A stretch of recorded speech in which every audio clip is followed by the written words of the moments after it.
she wasn't breathing, panicked, and rushed her to the hospital, but by the time they arrived, doctors could only declare her dead on arrival. So, tinawag ni ex-boyfriend yung tatay niya at sinugod agad nila sa Quezon City General Hospital. So, unfortunately, sabi ng attending physician doon na dead on arrival na yung victim natin.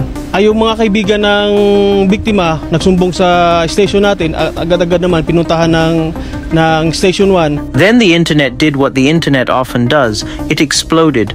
Within hours, posts began circulating from people claiming to be Gina's friends, directly pinpointing her ex-boyfriend, Ivan Cesar Ronquillo, as the reason behind her death. Did you know that sometimes the most dangerous person in your life is the one who says, "I love you"?